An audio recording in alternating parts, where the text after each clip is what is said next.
कहानी का स्टार्ट होता है एक लड़की से जो रात के वक्त रेडियो पर खौफनाक कहानियाँ सुनाया करती थी, जिसका नाम कैंडी होता है। कैंडी खौफनाक कहानियाँ सुनाने से पहले अपने सुनने वालों को कहती है, अगर आप रात के वक्त ये खौफनाक कहानियाँ सुनने से डरते हो तो अपने रेडियो को बराए मेहरबानी बंद कर दें, क्योंकि ये अजीबोगरीब कहानियाँ सुनकर आप सो नहीं पाएंगे।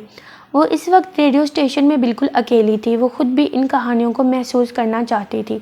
उसे एक बॉक्स रिसीव होता है जो कि एक जैक नाम के आदमी ने उसे भेजा है। उस बॉक्स में लिपस्टिक होती है और एक लेटर भी। उस लिपस्टिक का कलर बहुत पसंद आता है और उस लेटर में जैक ने उसकी आवाज़ की बहुत तारीफ़ की होती है। वो लिपस्टिक को लगाकर कहानी सुनाना शुरू कर देती है। वो कहानी स्टार्ट करती है एक लड़की से जो कि एक सोसाइटी में रहती है। उस सोसाइटी में उसके और उसके हस्बैंड के अलावा कोई भी नहीं रहता। उस सोसाइटी में बहुत से घर बने होते हैं और वो सब एक जैसे होते हैं और वो सब के सब खाली थे।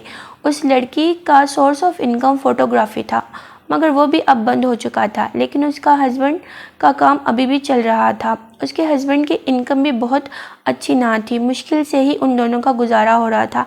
इस वजह से उन दोनों को उस जगह पर रहना पड़ रहा था। वो लड़की इस तरह के माहौल में रहकर महसूस करने लगी कि वो बिल्कुल अकेली है, उसके आसपास कोई नहीं, जिसकी वजह से वो बहुत उदास रहती थी। एक दिन अचानक वो सो रही होती है कि उसे किसी चीज़ की आवाज़ सुनाई देती है। जब वो बाहर देखती है तो उसे कुछ लोमड़ियाँ नज़र आती हैं जो कचरे में से खाना तलाश कर रही होती हैं। वो इन लोमड़ियों को देखने के लिए घर से बाहर आती है। वो इन लोमड़ियों की तस्वीरें लेने लगती है। उसे उनके साथ रहना अच्छा लगता है। वो लोमड़ियों को देखकर सोचती है कि इनकी ज़िंदगी कितनी अच्छी है। उन्हें ना किसी चीज़ की फ़िक्र है और ना ही कोई सोच। अब वो दिन रात उनके साथ रहने लगी और उनकी तस्वीरें बनाती रहती। उसे वो लोमड़ियाँ बहुत पसंद थी। उसे उनके साथ रहना बहुत अच्छा लगता था और दूसरी तरफ वो अपने हस्बैंड से दूर रहने लगी। उसे अपने हस्बैंड अनजान लगता था। जैसे ही उसका हस्बैंड बाहर काम पर जाता, वो फ़ौरन उन लोमड़ियों के पास चली जाती और उनके साथ अपना वक्त गुजारती। रात के वक्त उसके हस्बैंड उसका कैमरा देखता है जिसमें उन लोमड़ियों की बहुत करीब से ली गई तस्वीरें होती हैं। उसका हस्बैंड उनसे पूछता है कि तुम्हारे कैमरे में ऐसी अजीबोगरीब तस्वीरें क्यों हैं और तुम अब पहले जैसी नहीं रह गई। वो जब ये सब बात सुनती है तो घर से भाग जाती है। जब वो भाग रही होती है तो ऐसा लगता है जैसे लोमड़ी भाग रही है। 4 दिन गुजर जाते हैं मगर उसकी बीवी का कोई पता नहीं चलता। वो पूरी सोसाइटी में उसकी मिसिंग पोस्टर लगाता है, मगर उस सोसाइटी में कोई रहता होता तो उसके मिसिंग पोस्टर को देख पाता।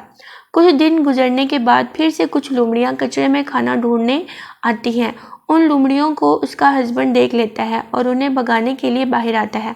जब वो उन्हें भगा रहा था तो उनमें से एक लोमड़ी वहीं खड़ी रहती है और वो कहीं भी नहीं जाती। वो जब उस लोमड़ी की तरफ रोशनी मारता है तो उस लोमड़ी की आंखें बिल्कुल उसकी बीवी जैसी होती हैं।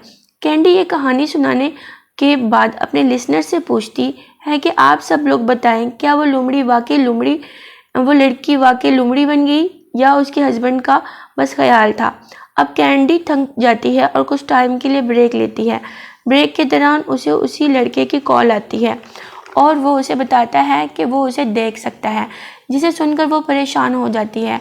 वो कहता है कि मैं तुम्हें देख रहा था जब तुम मेरी दी हुई लिपस्टिक को लगा रही थी। वो उसकी बात को मजाक समझती है और उसकी कॉल कट कर देती है। अब कैंडी दूसरी कहानी सुनाना स्टार्ट करती है। ये कहानी एक लड़के के बारे में है जो दूसरी दुनिया में फंस गया है। एक दिन वो लड़का टीवी देख रहा होता है तो उसे एक आदमी नज़र आता है जिसने मास्क पहना होता है और वो एक लड़की को मार रहा होता है। हैरानी की बात यह है कि जो जगह टीवी स्क्रीन पर दिखाई जाती है वो जगह उसका घर है। वो अपने घर को चेक करता है और वो उस जगह पर जाता है जहां वो आदमी और लड़की नज़र आते हैं। लेकिन जब वो उस जगह जाता है तो उसे उस जगह कोई नज़र नहीं आता। फिर अचानक से वही लड़की उसके सामने आ जाती है और वो मास्क पहना हुआ आदमी भी, जो उस लड़की को मार रहा होता है। वो लड़की वहाँ से भाग जाती है और वो आदमी अब उस लड़के पर हमला करने लगता है। वो लड़का बड़ी मुश्किल से अपनी जान बचाकर वहाँ से भाग जाता है और कमरे में आकर पुलिस को कॉल करता है। वो दोबारा टीवी स्क्रीन को देखता है, उसे वही मास्क वाला आदमी नज़र आता है। वो देखता है कि वो आदमी बिल्कुल उस जैसा एक और लड़के को मार देता है। वो लड़का परेशान हो जाता है और सोचता है कि मैं तो यहाँ बैठा हूँ तो वो आदमी मुझे कैसे मार सकता है। क्या वो कुछ देर के लिए दूसरी दुनिया में चला गया था? उसे कुछ भी समझ नहीं आती और वो ज़ोर ज़ोर से चिल्लाने लगता है। कहानी सुनाने के दौरान ही कैंडी को एक आदमी की कॉल आती है और वो कहता है कि शायद वो लड़का पैरेलल दुनिया में पहुंच जाता है जो बिल्कुल उस दुनिया जैसी थी। कैंडी उससे मुतफिक हो जाती है। कहानी के इख्तिताम पर फिर उसी जैक की कॉल आती है जिसने उसे लिपस्टिक और लेटर दिया था। अब वो कैंडी को अपनी एक कहानी सुनाता है। वो कहता है कि एक दिन जब मैं बार में गया तो वहाँ मुझे एक बहुत ही मशहूर और ख़ूबसूरत लड़की नज़र आई। वो मुझे पसंद आ गई, मगर उस लड़की ने मेरा फ़ायदा उठाया। उसने मेरे पैसों से बार की सबसे अच्छी और महंगी शराब मंगवाई और उसे अपने दोस्तों के साथ पीकर मेरा मजाक उड़ाकर चली गई। उसके लिए वो बस शराब थी, मगर मेरे लिए वो मेरी 3 माह की कमाई थी। कैंडी जब ये बात सुनती है तो कहती है, ओह अच्छा, तो उस दिन तुम थे। वो जिस लड़की की बात कर रहा होता है वो कैंडी ही होती है। कैंडी उससे माफ़ी मांगती है, मगर जैक कहता है इतनी आसानी से तुम्हें माफ़ी नहीं मिलेगी। उसके बाद जैक की कॉल बंद हो जाती है। जैक के बाद एक दूसरे कॉलर की कॉल आती है और वो अपनी कहानी सुनाता है। वो कहता है कि ये कहानी एक हॉस्पिटल की है। लोगों का कहना है कि रात होते ही वहाँ एक औरत नज़र आती है। अब इस बात का पता लगाने के लिए एक फिल्म प्रोड्यूसर अपने एम्प्लॉय लड़की के साथ उस जगह को देखने आता है। वो एक हॉरर मूवी बनाना चाहता था। उसकी एम्प्लॉय बताती है कि आज से 100 साल पहले यहाँ एक नर्स काम करती थी। उस नर्स को यहाँ बंद कर दिया गया। जब उसे बंद किया गया तो वो नर्स बस एक ही बात कहती थी कि प्लीज़ मुझे मेरा बच्चा चाहिए।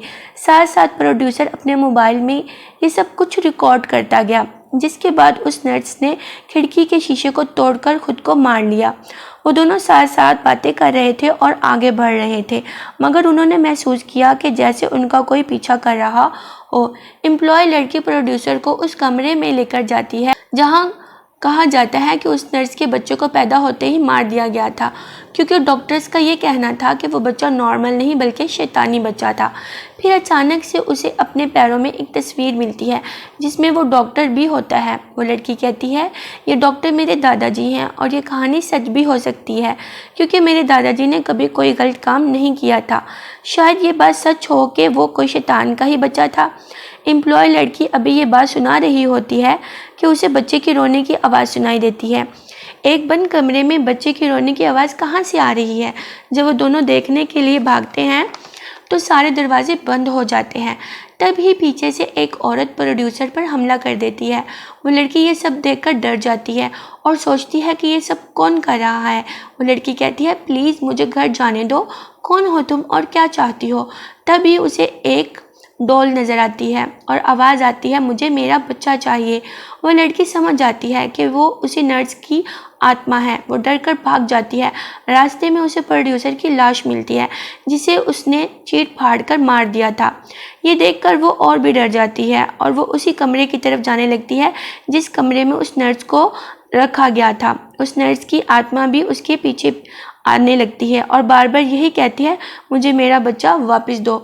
कहानी के ख़त्म होने पर कैंडी कहती है, आखिर आप लोग को क्या लगता है उस नर्स ने उस एम्प्लॉय के साथ क्या किया होगा।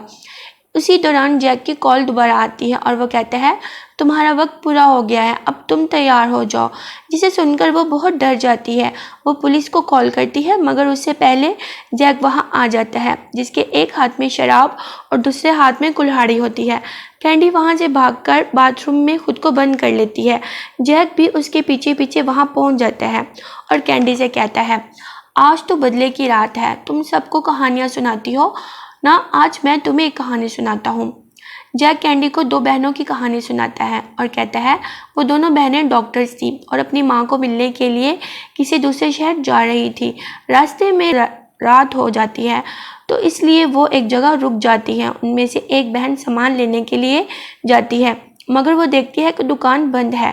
तभी एक गाड़ी आकर रुकती है। दूसरी बहन ये सब दूर खड़ी देख रही थी। उस गाड़ी में से एक आदमी बाहर निकलता है जो उसकी बहन को ज़बरदस्ती गाड़ी में बिठाकर कहीं लेकर जाने लगता है। दूसरी बहन दूर से खड़ी होकर देखती है कि उस गाड़ी में एक औरत है जो खून में लथपथ है। उस औरत को देखकर वो बहुत डर जाती है और पुलिस को कॉल कर देती है, क्योंकि उसे लगता है कि उस आदमी ने उसकी बहन को अगवा कर लिया है और वो जो औरत है वो उसे मारना चाहता है। वो अपनी गाड़ी से उनका पीछा करती है। वो फ़ोन पर बात कर रही होती है कि उसकी गाड़ी उस अनजान आदमी की गाड़ी से टकरा जाती है। उस आदमी की गाड़ी एक दरख्त से टकरा जाती है, जिसकी वजह से वो सभी मर जाते हैं। जब वो गाड़ी के डोर को ओपन करती है तो वो देखती है कि उसके बहन के हाथ में एक बच्चा होता है। तब उसे समझ आती है कि वो आदमी कोई किडनैपर नहीं, बल्कि वो अपनी वाइफ को हॉस्पिटल लेकर जा रहा था। उसने उसकी बहन से मदद मांगी क्योंकि वो डॉक्टर थी और वो उसकी बहन भी अपनी मर्ज़ी से उनके साथ गई थी। जिसके बाद वो आदमी तेज़ी से हॉस्पिटल की तरफ जाने लगा, मगर वो लड़की समझी कि वो उसकी बहन और उस लड़की को अगवा करके कहीं लेकर जा रहा है। उसने गलती से उनका एक्सीडेंट कर दिया, जिससे वो सारी फैमिली मारी गई। जो बचा था वो सिर्फ उनका बच्चा। जैक कहता है ये कहानी बिल्कुल सच है। जैसे उस लड़की ने बगैर कुछ समझे एक सोच बना ली और तुमने भी वैसा ही मेरे साथ किया। तुमने भी उस रात अपने दोस्तों के साथ मिलकर मेरा मजाक उड़ाया। अब तुम्हें इसकी सज़ा मिलेगी। अब तुम खुद बाहर आओगी या मैं अंदर आ जाऊं। ये कुल्हाड़ी से दरवाजे को तोड़ने लगा था। कैंडी जैक की बातों से बहुत डर जाती है और कुछ देर के बाद दरवाज़ा खोल देती है। जैक अंदर चला जाता है और कुछ देर के बाद कैंडी अकेली बाहर आती है और आकर फिर से अपने स्टूडियो में बैठ जाती है। उसका सारा चेहरा खून से भरा होता है और वो ऑन एयर आकर अपने सुनने वालों को कहती है कि मैं आज तुम सबको बहुत ख़तरनाक कहानी सुनाने वाली हूँ। बाथरूम में जैक की लाश को दिखाया जाता है। कैंडी ने उसकी ही कुल्हाड़ी से उसके टुकड़े कर दिए थे। वो कहती है ये नाइटमेयर रेडियो है। यहाँ अजीबो गरीब और खौफनाक कहानियाँ कभी ख़त्म नहीं होंगी। और इस तरह ये कहानी ख़त्म हो जाती है। Thank you for watching.